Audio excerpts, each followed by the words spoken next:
الرحمن الرحيم. بسم الله الرحمن الرحيم. انا بحاول بس احاول ان انا اظبط ده. المفروض ان ده كده اللايف التاني عشان خاطر احنا في كورس التسويق اللي احنا عاملينه. كورس التسويق ده انا عامله ليه؟ انا عامله علشان خاطر في ظل الظروف العصيبة اللي تمر بها البلاد احنا محتاجين ان احنا نزود دخلنا بكذا طريقة من ضمنهم، ويا ريت لو الطريقة دي تنفع في الشغل من البيت. فاحنا بناء على كده عاملين اللايفات دي. عملنا اول لايف اتكلمنا فيه قلنا فيه ايه اللي بيحصل. عملنا تاني لايف ان احنا عايزين يعني نعلم الناس بقى كل حاجة تخص الموضوع، يعني بحيث يقدروا يشتغلوا طول الوقت. ده بكل بساطة اللي انا عامله. ماذا كنت تحفظ محاسبه. انا بحاول، طب ممكن يعني انا بحاول بس اظبط الدنيا دي عشان انا ايه وبعدين هتكلم. انا مش عارف برضو انا عندي كده طالع ولا لا، فانا هشوف. انا طالع يا جماعه دلوقتي من الفيسبوك والانستجرام مع بعض، فانا التكنولوجيا دي جديده عليا الصراحه. فبحاول اظبطها. طب اللي هنا سامعني؟ الصوت على الانستجرام واضح مسموع، لان انا لا شايف ولا سامع. فيلا بينا. لا ده only visible to you. ده احنا كده بنتسابق ده.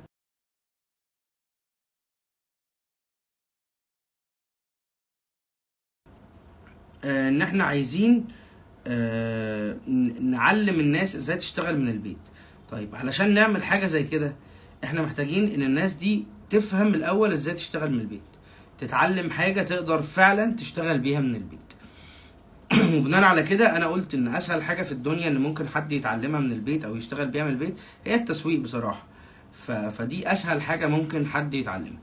فانا التسويق انا متعلمه من 2014 واشتغلت بيه كتير جدا في حاجات كتير جدا وفي اماكن كتير جدا. فانا كنت محتاج ان انا ازود بس اساعد الناس انها تتعلم الموضوع ده. ده هيفيدهم جدا وده هيساعدهم ان هم يقدروا يزودوا دخلهم. ودي كان الهدف الاول من الموضوع اصلا، وده كان القصة كلها يعني. ف اتكلمنا قلنا حاجات كتير عن التسويق في اللايف اللي فات. والمفروض ان احنا كل مرة احنا بنشتغل على شكل معين او بنشتغل بنقول حاجات محددة.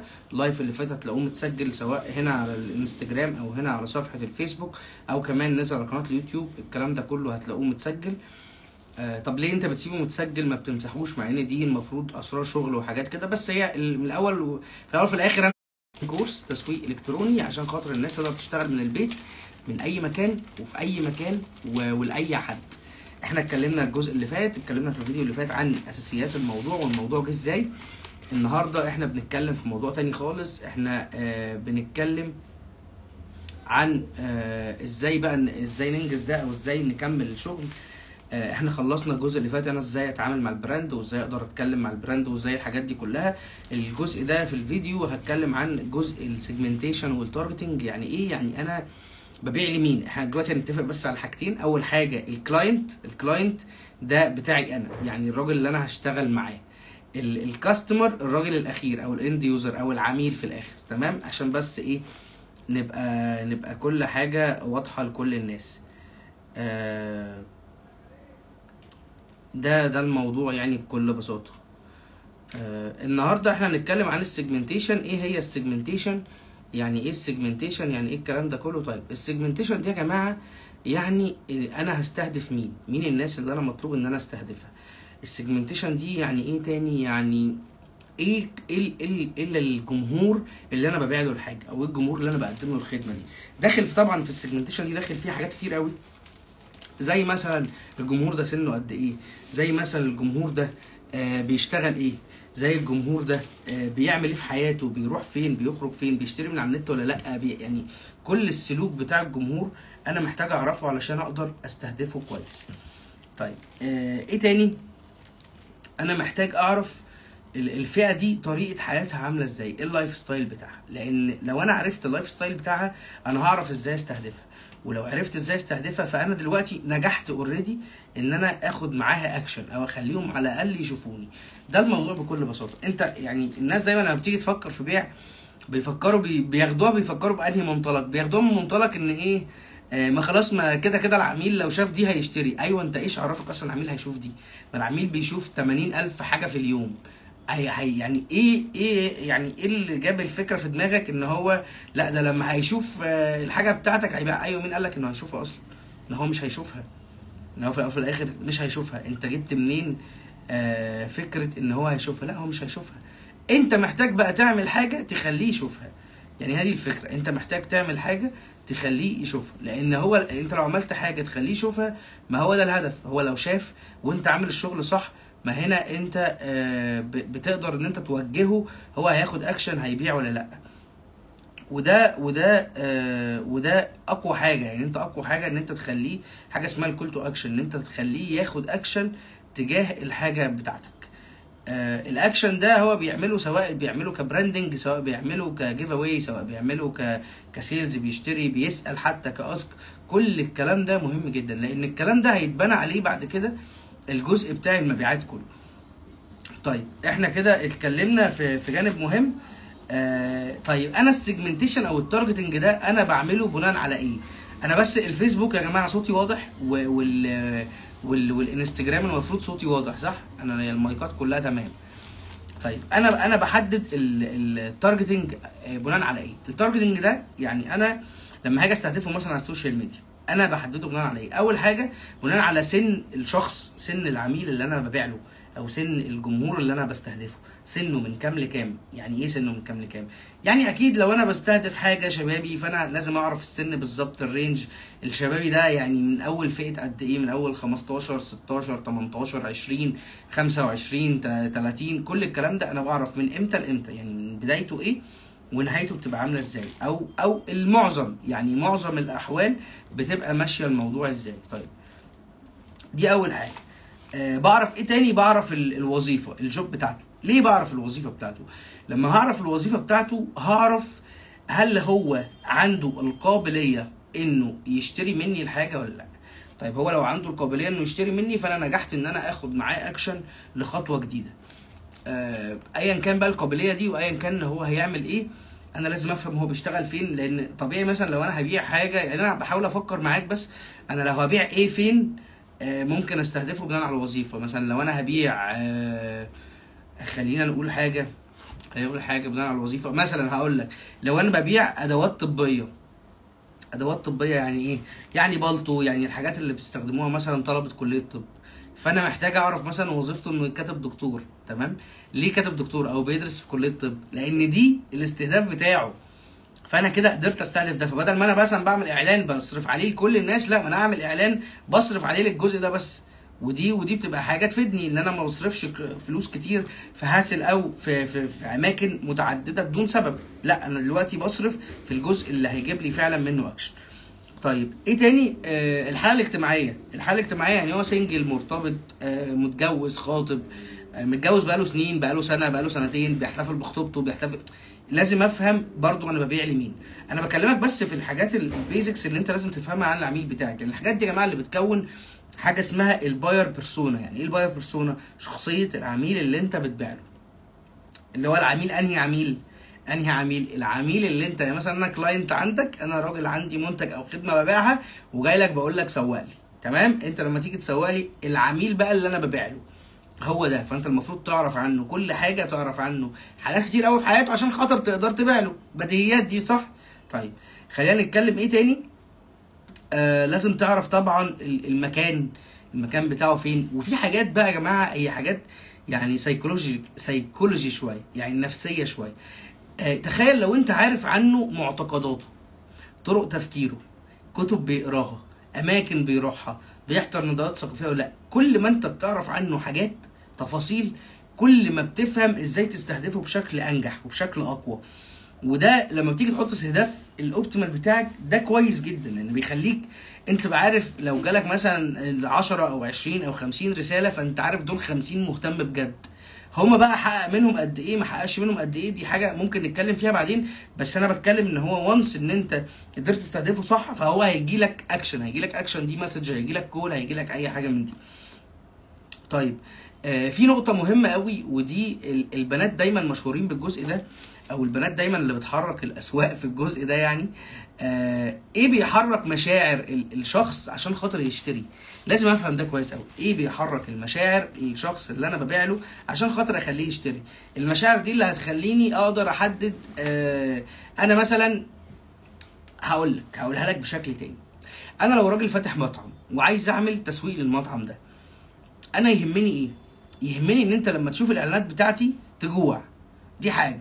تاني حاجه يهمني ان انت تتبسط، يعني احسسك ان انت جعان قوي واحسسك ان انت هتبقى مبسوط قوي لو جيت كلت من عندي. لو انا حققت الهدفين دول فانا بالنسبه لك دلوقتي بقيت يعني بيج ديل. انت هتجيلي لو عايز تاكل، فانت هتجيلي لو عايز خروجه حلوه فيها اكل، فانا بالنسبه لك بقيت مرشح رقم واحد. المشاعر دي لازم انا ابنيها او اتكلم عن المشاعر بالصور. ليه؟ لان هو في حاجات كده في الالوان. لو انت هتشتغل في الديزاين هتلاقي المطاعم مثلا، يعني بصوا اقول لكم على حاجه بسيطه.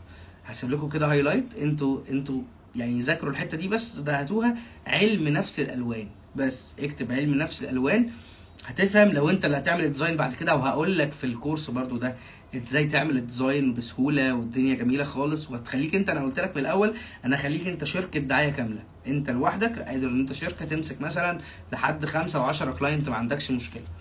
بعد كده لا، انت محتاج تيم بقى لان مش هيبقى عندك وقت.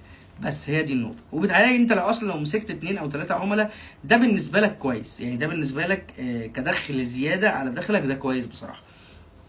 طيب ايه كمان؟ انا كاتب بس نقط معينه نوتس كده عشان خاطر ما لنجرش معاكم او ما اقولش حاجات كتير. ايه الفئه اللي انا المفروض استهدفها؟ يعني ايه الفئه دي؟ يعني انا راجل مثلا عندي مغسله عربيات، فلما اجي استهدف الناس بتاعتي هستهدف مين؟ اللي معاهم عربيات، صح؟ ببديهيات اهو. انا راجل عندي اكسسوارات ابل كلها، فانا لما استهدف مين؟ الناس الاي او اس يوزرز كلهم. وعلى فكره الحاجات دي موجوده في التارجتنج، وانت بتعمل اعلانات على الفيسبوك الحاجات دي كلها موجوده في التارجتنج، فانت لازم تبقى فاهم ده. طيب في حاجه بقى، انا دلوقتي قلت لك انت لازم تبقى فاهم ايه عشان تستهدف. طب ما تيجي نتكلم عني انا شويه. عني يعني ايه؟ يعني عن العميل اللي انت ماسكه، الشخص اللي انت بتقدم له او بتبيع له الخدمه بتاعتك، او الشخص اللي انت بتسوق له الخدمه او المنتج بتاعه. لازم تبقى فاهم ايه اقوى حاجات عنده، ايه الميزه اللي عنده عن كل الناس اللي حواليه. ولازم تبقى فاهم برضو ايه نقطه ضعفه. نقطه ضعفه دي عشان تشتغل على تطويرها براحتك، ونقطه قوته دي لان دي اللي هتحرك عنده المبيعات اكتر. تعرف منين نقطه القوه؟ تعرف نقطه القوه لان دي مثلا لو عملت سيرفي بينك وبينه اخر 3 شهور بالنسبه لك، مثلا لو انت عندك 5 6 خدمات، ايه اعلى برسنتج موجوده؟ لو انا بعت 100 مره فانا عندي مثلا 40 في الخدمه دي بس والباقي متوزع، تمام. فانا عرفت دلوقتي ايه اقوى نقطه موجوده. اقوى نقطه دي اكيد اقوى نقطه بيحبها الجمهور او عايزها او بيتعامل بيها او عايز يعني ياخد الاكشن معاه. طيب ايه كمان؟ لازم ابقى فاهم العميل اللي انا شغال معاه. يعني انا شغال بسوق لحد، لازم ابقى فاهم البروسيس اللي انا شغال بيها. يعني ايه البروسيس؟ لازم ابقى فاهم الفلو بتاعه. انا دلوقتي اول حاجه هعملها، انا منتظر منه، انا سوقت كويس، انا جبت له الرساله، جبت له الكول، لازم اعرف الكول اللي بيتواصل مع الكول ده عامل ازاي، بيتواصل مع الناس ازاي، بيتكلم مع الناس ازاي. لازم اعرف العميل ده بقى، العميل اللي انا جايبه كتسويق بعد ما بياخد الخدمه، وهو بياخد الخدمه مبسوط ولا لا، وهو بياخد الخدمه متضايق ولا مبسوط. لازم ابقى فاهم ده شعوره. لازم ابقى فاهم خدمه ما بعد البيع بالنسبه للعميل اللي انا ماسكه. ولازم ابقى فاهم السرعه بتاعت الخدمه او المنتج اللي انا ببيعه. الحاجات دي هتفرق معاك في تفرق معاك في الريبورت اللي انت بتقدمه بينك وبين نفسك اصلا. يعني ايه؟ يعني هتفرق معاك ان انت مثلا انت ما هو انت دلوقتي لو عندك جود ويل، او لو انت عميل بتبيع كتير لناس كتير وعندك جود ويل عندهم، فانت كل ما هتبيع كل ما ناس هتشتري كل ما هترشحك للناس تعرفها. فانت دلوقتي لو اول شهر انت بعت 100 حاجه، تاني شهر بعت 100 حاجه، تالت شهر بعت 60 حاجه، فانت عندك مشكله. المفروض اول شهر لو 100، تاني شهر على الاقل 120، تالت شهر على الاقل 140، اقل تقدير. ليه بقول لك كده؟ لان المفروض ان انت لو انت بتقدم البروسيس دي كلها صح بروفيشنال والعميل خارج من عندك مبسوط، بناء على كده العميل هيبدا يرشحك لناس تاني. طيب لازم تفهم برضو نقطه، العميل اللي انت بتبيع له هو شايفك ازاي؟ شايفك سعرك غالي ولا سعرك قليل؟ طب انت لو سعرك غالي، لو العميل شايفك سعرك غالي، المفروض وانا ببيع له الخدمه دي، انا دلوقتي يا جماعه مش بتكلم كشركه انا ماسكها من البيت، لا انا بتكلم انا الشركه، ده بمنطق الشركه، ولكن انا بتكلم العميل اللي انا ماسكه مع الجمهور بتاعه اللي بيشتري منه. فانت فاهم الفكره؟ فده طريقه كلامي. طيب لازم ابقى فاهم ان انا لو السعر غالي او العميل شايفني سعر غالي، فانا هلعب على حاجتين بس، هلعب على الكواليتي بتاعتي وهلعب على الضمان. ولما اجي هتكلم معاه ان قد ايه الحاجه دي بتاد فاليو، بتضيف له قيمه مجتمعيه وقيمه في وجودها معاه. لازم اعمل كده. زي مثلا يا جماعه ابل، ما هي ابل بتعمل ايه؟ ما هي ابل بتبيع الفاليو، ابل بتبيع الايمج بتاعتها مع السبيكس طبعا بتاعت اي منتج. بس انا قصدي هي ابل في الاول وفي الاخر هي مشهوره انها بتبيع الايمج، بس هي مشهوره بالحته دي. فهو عشان سعره غالي بيقول لك انا عندي جوده وعندي ضمان، عندي سيفتي وعندي ضمان فعلا حقيقي، مفيش حد بيشتري مني مثلا. طيب لو انا سعري قليل، لو انا العميل شايفني ان انا سعري رخيص، لازم العب على ايه؟ على سرعه التوصيل، ولازم العب على خدمه ما بعد البيع السريعه. ده هيفرق معايا ان العميل يفضل يشتغل معايا او يعني يتكلم مع الناس عني. فاحنا دلوقتي اتفقنا على حاجتين، لو انا سعري عالي هلعب على ايه؟ هلعب على الايمج، على الفاليو، على الجوده، على الضمان، على الحاجات دي. لو انا سعري قليل هلعب على سرعه التوصيل بتاعتي. سرعه التوصيل مع السعر، الحاجتين دول لو انا مسكت المنتج الغالي ولعبت على الحته دي، فدي كده انا ببيع صح. لو انا مسكت الحاجه دي عشان ابيع بيها فانا ببيع صح. طب انا دلوقتي بقول لك انا ليه اصلا، يعني انت بتتكلم انا ببيع، لان انت البوست بتاعك او المنتج بتاعك او طريقه عرض بتاعك انت كشركه دعايه او شركه تسويق، دي اللي بتحرك البيع، دي اللي بتحرك المبيعات.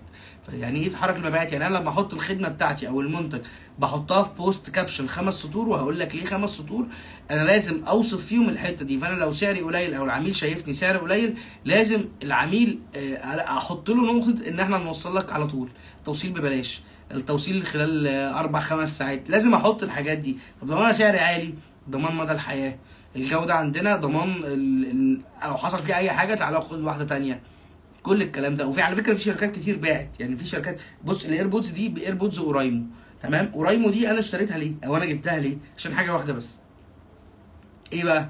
ان انت دي ضمان ان انت لو حصل فيها اي حاجه بتروح تديها له وتاخد واحده تانية. اي نعم بعد كده لما حصل معايا حاجه ما عملوش كده، بس هم باعوا لي بالفكره دي. يعني هم دلوقتي بقوا بيتلككوا يقول لك لا اصل لو اتخربشت، بغض النظر عن السلوك، بس انا قصدي هو باع بالاول بايه؟ قالك ضد الميه وضد الغبار وضد الكلام ده، فاداني قيمه واداني فاليو، هي سعرها كان غالي. فايه اللي حصل؟ هي ما طلعتش الكلام ده مثلا، عادي يعني، طلعت عادي تستحمل. ولكن انا بكلمك في نقطه البيع. حد تاني مثلا كنت طالب مثلا الهدوم قال لي هتوصلك تاني يوم، سيئه جدا سيئه جدا جدا جدا. لما طلبت هدوم وجات لي كانت الهدوم حلوه جدا. الراجل حتى وانا بشات معاه قال لي ايه؟ قال لي افتح الحاجه وشوفها، لو ما عجبتكش رجعها وما تدفعش شحن. فخلاص هو اداني من الاول الضمان، يعني الراجل باع لي الاول فكره الضمان. طيب التاني قال لي لا انا المنتج ما بتفتحش بس هيوصلك في 4-5 ساعات. ما انت نصاب يعني، بس انت كده نصاب مش اكتر يعني. طيب دي نقط مهمه. خلينا كنا هنقول ايه بقى؟ لو انا بسوق لمكان، المكان غير الخدمه. لو انا بسوق لمكان، العميل اول ما بيسمع اسمي او بيسمع او بيجي في باله، ايه اول حاجه بيفكر فيها عني؟ ايه اول حاجه؟ يعني مثلا انا دلوقتي راجل عندي كافيه، تمام؟ لو انا عندي كافيه، العميل لما بيفتكرني او لما باجي في باله ايه اول حاجه بيفكر فيها؟ ناس هتقول لي مثلا بيفكر في المكان هادي، المشروبات كواليتي كويسه، والله القعده هناك مريحه، المزيكا حلوه، الاستاف لذيذ، الكلام ده كله. طيب لو مكان ما فيهوش السبيكس حاجه من دول، مش هيبقى مكان مريح. ما هو خلينا انا بتكلم ككافيه، ان كل حاجه انا قلت لك برضه قبل كده، كل حاجه موجوده في البيوت. انا يعني عايز اعمل اي مشروب اعرف اجيب مواصفاته على النت وهيعمل لي كل اللي انا عايزه. فايه الميزه اللي عندك؟ ان انت بتقدم لي فيو، بتقدم لي سيرفيس حلوه، بتقدم لي يعني في كواليتي تايم انا بقضيه مع نفسي وانا قاعد عندك. لو ده مش موجود فاصبح ان انت كخدمه بالنسبه لي انت خدمه بايظه، تمام؟ طيب يبقى انا لما اجي يعني مثلا انا بقول لك لو انا بسوق لمكان، فانا هفكر والله المكان هادي، المكان الكواليتي بتاعته كويسه، المكان السيرفيس بتاعته كويسه، الكلام ده كله. طب لو انا بسوق لخدمه، الخدمه اغلب الخدمه القويه بتكون معتمده على العوامل دي، المفروض العب عليها. اول عامل السرعه، الانجاز، الكواليتي بتاعت الحاجه، الخدمه، الجوده بتاعت المنتج اللي انا ببيع له، سهوله التوصيل، خدمه ما بعد البيع. ودي مهمه قوي يا جماعه والله، يعني خدمه ما بعد البيع دي، ان العميل دايما يفضل مبسوط، دي اهم حاجه موجوده عندي. في نقطه تانية الالتزام بالمواعيد، يعني ما ينفعش تديله ميعاد وتخلف. مثلا في التصوير عندنا، لو انا قلت لك هسلمك خلال 40 يوم فهو 40 يوم، اقل من 40 المفروض اسلمك. لو الميك اب فانت هجيلك الساعه 4 فانا 4، هتخلصي 6 يبقى 6 مثلا. اي حاجه من الخدمات عموما. خدمه بعد البيع بقى، لو في اي حاجه بقدر ارجع لك الكلام ده كله. طيب لما باجي بعمل عفوا طبعا، لما باجي اعمل بقى الاناليسيس بتاعي، احنا بقى لنا 18 دقيقه تقريبا، فانا سريعا هلخص برضه، مش هطول زي المره اللي فاتت. لما باجي اعمل الاناليسيس بتاعي، انا بقى موقفي ايه من السوق؟ يعني انا بعمل ايه في السوق؟ موقفي ايه من السوق دي؟ سوري يا جماعه معلش عشان انا خلاص كده.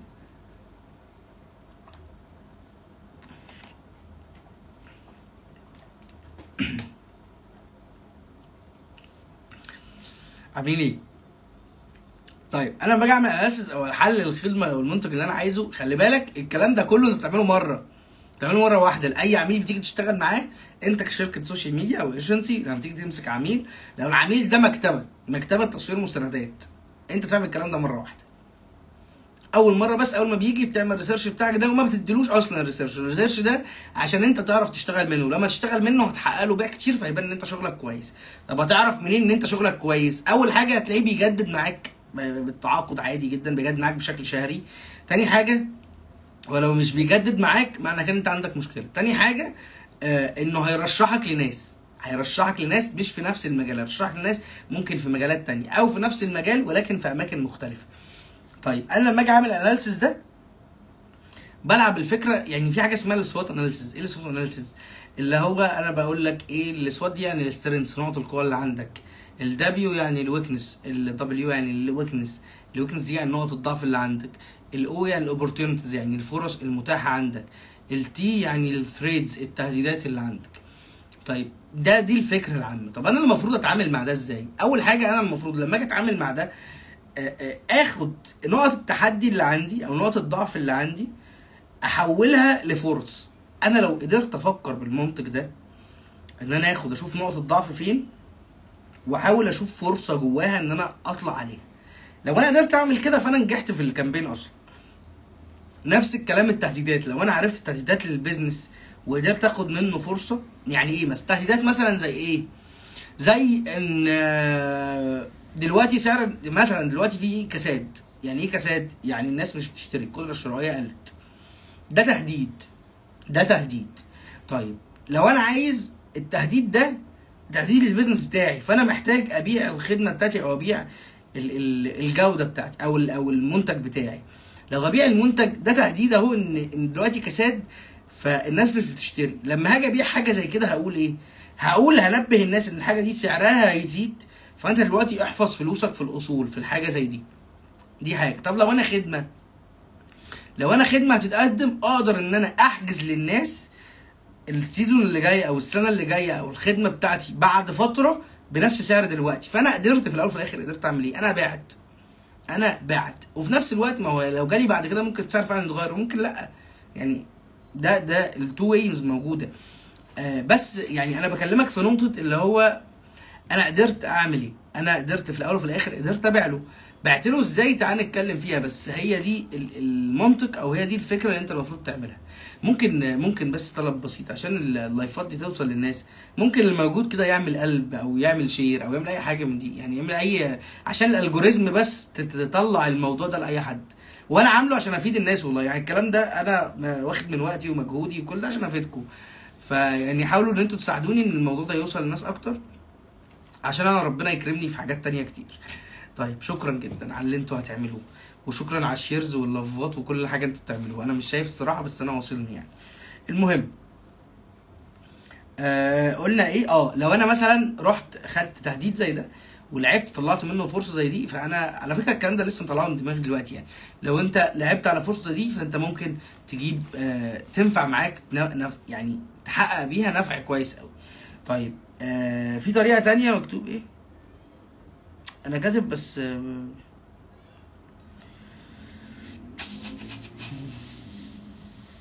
طيب الطريقه التانية اللي هي لما اجي ابيع افكر في ال 7 بي او ال 4 بي، اللي هي ايه البرودكت، ايه البيبلز اللي انا بستهدفهم، ايه البرايس بتاعي، ايه البليس، ايه البروسيس، ايه الفيزيكال ايفيدنس.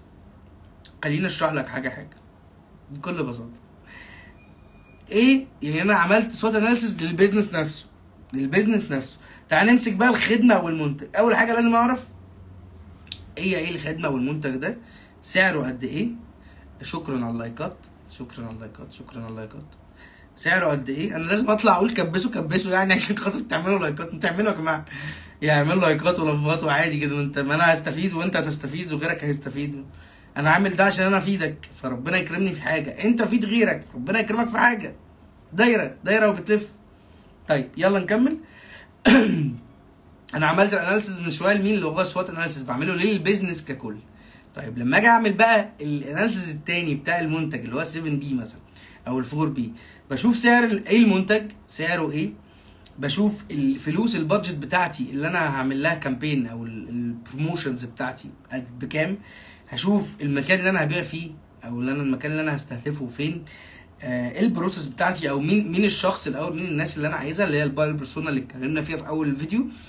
البروسيس بتاعتي يعني هو هيجي لي كام مره، يعني مثلا البروسيس بتاعتي يعني انا فوتوجرافر، فلما حد بيجي يكلمني يحجز معايا الموضوع يمشي كالتالي. والله يكلمني حجز في ميتنج او مفيش ميتنج قبل الشوت او قبل الفرح، تمام. يوم الفرح خلصنا، بعد الفرح بيتقابل مرتين او مره برفع الدرايف ومره تانية بيتستلم باقي الباكج، باقي الحاجه المطبوعه.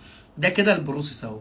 باجي بقى بعدها بشهر مثلا او بشهرين، ايه الاخبار، الدنيا كويسه، الصور كويسه، الكلام ده كله، في اي مشكله حصلت، في اي حاجه، وهكذا. دي خدمه ما بعد البيع. فانت المفروض تيجي تتحرك من الكلام ده. لازم تبقى فاهم البروسيس بقى لكل منتج انت بتشتغل بيه. طيب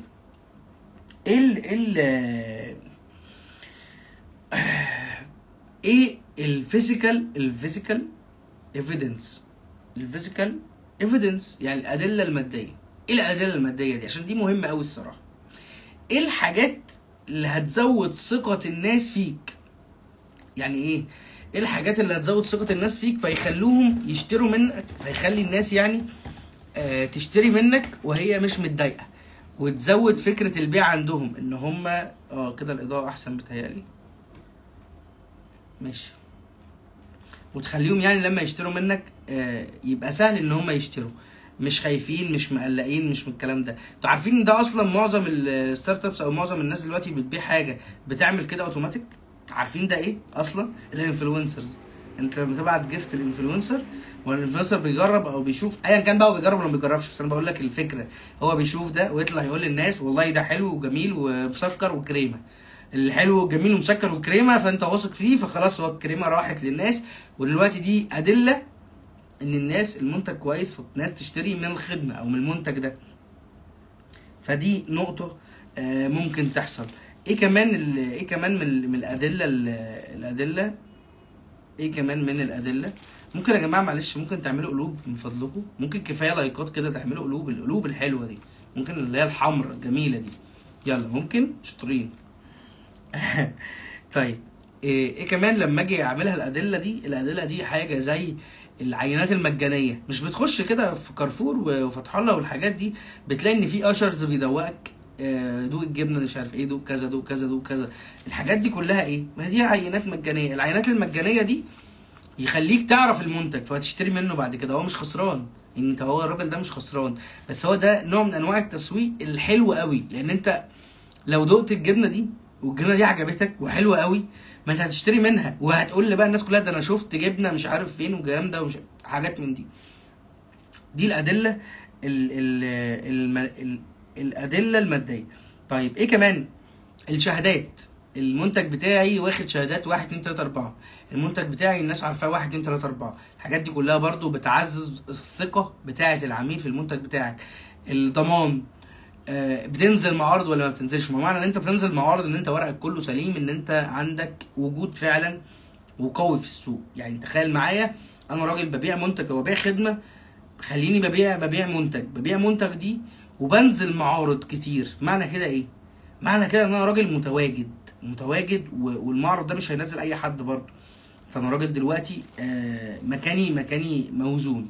فدي نقطه. ليا مكاتب او ليا فروع ولا لا؟ ليا مكاتب او ليا فروع ولا لا؟ ده هيفرق معايا في ايه؟ ده هيفرق معايا في ان الناس، الجمهور الاخير هيفرق ان هو هيجي لك يشتري منك او هيعمل اي حاجه عندك، هيبقى موجود، يقدر يتواصل مع حد يعني 1 تو 1. لان النهارده معظم الناس اصلا بتيجي تقلق من انها تتواصل مع الناس او انها تشتري اونلاين، لان في نصب كتير الصراحه حصل في الموضوع ده. طيب احنا محتاجين بقى ناخد ريباك سريع جدا جدا جدا جدا على كل اللي احنا اتكلمنا فيه. اول حاجه لما اتكلمنا ايه الماركتنج بروسيس بتاعتي، افهم السوق بتاعك، افهم اعمل ريسيرش بتاعك، افهم المنافسين بتوعك، روح عس كده اعرف المنافسين بتوعك عندهم ايه حلو عندهم ايه وحش. الكلام ده كله قلنا الاستراتيجي بتاعتك، الميشن، الفيجن بتاعتك، الكلام ده كله اتكلمنا فيه اللايف اللي فات. الفيديو بتاعه يا جماعه هتلاقوه على الانستجرام او على اليوتيوب او على الفيسبوك هنا. طيب اتكلمنا في ايه تاني؟ اتكلمنا النهارده في جزء السيجمنتيشن والتارجتنج. السيجمنتيشن والتارجتنج عرفنا فيهم انا بستهدف العميل بناء على ايه. العميل ده اللي هو مش العميل بتاعي كايجنسي، العميل اللي انا ببيع له في الاخر الجمهور. طيب عرفنا فيهم انا ببيع لمين، انا بخاطب مين بالظبط. فهمنا فكره الباير بيرسونا، انا لازم اعرف عن الشخص اكبر عدد ممكن من المعلومات، لان ده هيفيدني وانا بستهدف. لما جبنا المثال بتاع انا لو راجل عندي محل الاي او اس او محل ببيع بيه منتجات ابل، موبايلات، لابات، اي حاجه من دي، فانا راجل لما اجي ابيع حاجه زي كده لازم يكون استهدف الناس اللي هي اي او اس يوزرز على السوشيال ميديا او على الناس يعني اللي موجوده. ده هيفرق كتير، طبعا هيفرق كتير، ان انا هيحسن من جوده الاعلان وهيحسن من المبيعات عندي. طيب عرفنا كمان حاجات طرق التفكير بتاعته لازم اعرفها، توجهاته، معتقداته، الكلام ده كله. وعرفنا حاجه مهمه قوي قوي قوي، ايه الحاجه اللي بتحرك مشاعره او ايه الحاجه اللي بتخليه يشتري. لما جبنا مثال المطعم، ان انا لو راجل عندي مطعم، قلت انا لو عايز اخلي الناس تيجي تاكل عندي، فلازم الديزاين بتاعي او لازم اجي في دماغه بحاجتين. اول حاجه اجي في دماغه ان انا اكلي حلو قوي، يبقى يحس انه مبسوط ويحس انه جعان. الاثنين دول لو حققتهم في الاعلان بتاعي، الراجل ده هيجي ياكل عندي هيجي ياخد التجربه. لو انا بقى بقدم كواليتي حلوه، الراجل ده هيكرر التجربه. لو انا الكواليتي بتاعتي حلوه وخدمه ما بعد البيع حلوه وسريع وكل الكلام ده جميل، الراجل ده هيرشحني لكل حبايبه. فاحنا كده عرفنا البروسيس ماشيه ازاي. طيب لازم افهم تاني لازم افهم ايه النقط المميزه قوي في المنتج او الخدمه اللي انا بقدمها، ايه اقوى حاجه في المنتج او الخدمه اللي انا بقدمها، وخدمه ما بعد البيع عامله ازاي، والتوزيع والسرعه والالتزام بالمواعيد عامل ازاي. لازم افهم برضو النقط دي. طيب لازم افهم نقطه البوزيشننج. ايه البوزيشننج؟ العميل شايفني ازاي. انا بعمل ريباك سريع اهو عن كل حاجه. العميل شايفني ازاي؟ يعني لو انا سعري عالي، لو انا سعري غالي، لازم وانا بخاطب العميل ده بتكلم مع العميل بقول له ايه؟ والله يا عميل انا عندي ضمان مدى الحياه وعندي جوده عاليه قوي. فدول حاجتين اهو انا بقولهم للعميل. طيب لو انا سعري متوسط او سعري قليل، العميل شايفني كده، فانا ببيع له بايه؟ ان انا سريع التوصيل جدا وموجود في اي مكان. فالحاجتين دول اللي انا بشتغل عليهم طول الوقت. اول حاجه بتيجي في بال العميل عني ايه؟ لو انا مكان فبيجي في باله الهدوء او الحاجات الشعور الكويس. يعني لو انا خدمه بيجي في باله بقى التزام بالمواعيد، بيجي في باله خدمه ما بعد البيع، بيجي في باله الكلام ده كله. الخدمه، السرعه، الجوده، بيتقال فاليو ولا لا، لما جبنا مثال ايفون والكلام ده. طيب بعمل اناليسز بسرعه اهو، بسرعه جدا. الاناليسز بتاعي بعمل نوعين من الاناليسز، اناليسز البيزنس اللي هو السوات اناليسز، وبعمل بعد كده اناليسز للمنتج بتاعي او للحاجه اللي انا ببيعها. اناليسز سوات اناليسز ده قلنا نقط القوه، نقط الضعف، تهديدات، الفرص. الشطاره ان انت تاخد التهديدات اللي عندك ونقط الضعف. نقط الضعف اشتغل عليها انك تقويها، بس لما تيجي تبيع بيع بنقط القوه.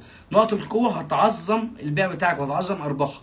نقط الضعف هتاخد يعني لو مقبول هتطلع جيد، نقط القوه لو انت جيد جدا هتوصل امتياز بسهوله. اتفقنا؟ طيب التهديدات بحاول احولها لفرص. قلنا زي ايه؟ يعني زي الفتره اللي احنا فيها دي عندنا كساد. الكساد ده يعني ايه؟ يعني القدره الشرائيه قلت. تمام كده؟ طيب اجي ابيع منتج، اعمل ايه؟ اوجه الناس ازاي او اتكلم مع الناس ازاي في النقطه دي؟ ده تهديد اهو، تهديد صريح. لما اجي انا بقى ابيع المنتج اقول له ايه؟ اقول له ان الحاجات كلها سعرها هيغلى، فانت لو محتاج ده بعد سنه انت اشتريه من دلوقتي لان سعره هيزيد، وهو هيصدقك لان ده طبيعي. تمام؟ طيب لو انت بتبيع خدمه تقول له ان حجز السنه الجايه موجود متاح من دلوقتي، فانت اضمن يومك السنه الجايه او اضمن الحاجه بتاعتك السنه الجايه بسعر النهارده لان انت حجزت من النهارده. يبقى انت كده ظبطت الموضوع ده. طيب خلصنا الجزء ده. الطريقه الثانيه اللي هي ال7 بي: البرودكت، البرايس، البروموشن، البليس، البيبول، الفيزيكال ايفيدنس. يعني ايه؟ يعني بتفهم البرودكت بتاعك ده. بقى احنا خلصنا البيزنس اناليسيز اللي هو السوات اناليسيز الكبير، فده انا قلت لك برضو ان كل ده بتاعك انت، محدش يشوفه غيرك. ده عشان تعرف تشتغل صح. وقلنا لما تشتغل صح ايه اللي هيحصل؟ العميل هيجدد معاك التعاقد بتاعه، بلس هيرشحك لناس تانية لو هو مبسوط. طيب ايه كمان؟ فانا محتاج افهم ايه المنتج اللي بقدمه. اي منتج، اي كامبين بشتغل عليها محتاج افهم ايه المنتج ده، محتاج افهم سعره، محتاج افهم اصرف قد ايه بادجت عليه. والبادجت دي لازم ابقى فاهم انا ارجعها كام برضو. لازم ابقى حاطط على الاقل تارجت كده قدامي، انا هعمل كذا كذا كذا كذا عشان خاطر اوصل للنتيجه الفلانيه. طبعا كله بايد ربنا، بس انت صح انك تخطط، يعني صح انك تشتغل صح. طيب المكان بتاعي، الناس اللي هتشتري، البروسيس بتاعتي لما مثلتها لك قلت لك انا الناس لما تيجي تحجز انا بعمل معاها ميتنج، وبعدين بروح اصور التصوير، وبعدين بيبقى عندي 2 بعد كده ان انا يا بسلمه الشغل يا بتقابل معاه وبسلمه الشغل، وبعد شهر مثلا بكلمه ايه الاخبار، ايه الدنيا، في مشكله عندك، في حاجه عايز تتظبط، الكلام ده كله. يبقى ده البروسيس بتاع الموضوع. لو انت في منتج، لو انت منتج في مكان، البروسيس بتاعتك العميل بيوصل بياخد الخدمه بتاعته بتاخد وقت قد ايه، بتقدر توفر له حجز ولا لا، عنده مكان يتعمل فيه ايفنت ولا لا، عنده كيدز اريا ولا لا. كل الكلام ده مهم حسب العميل اللي انا عايز استهدفه. طيب ايه كمان؟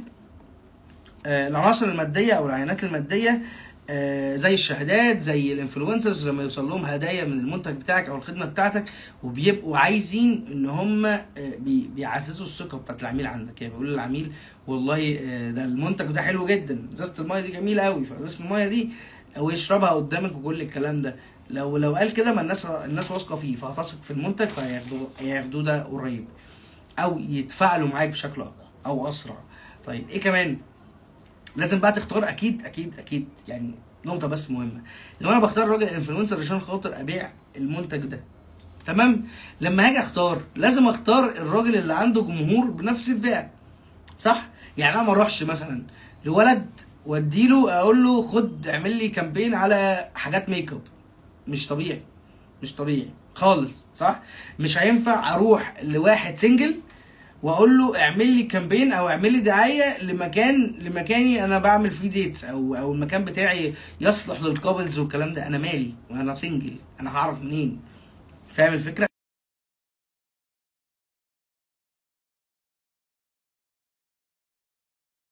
انا رجعت تاني، صح؟ طيب ايه كمان؟ المنتج ده بنزل معارض، عندي مكاتب وفروع ولا لا، واخد شهادات ولا لا.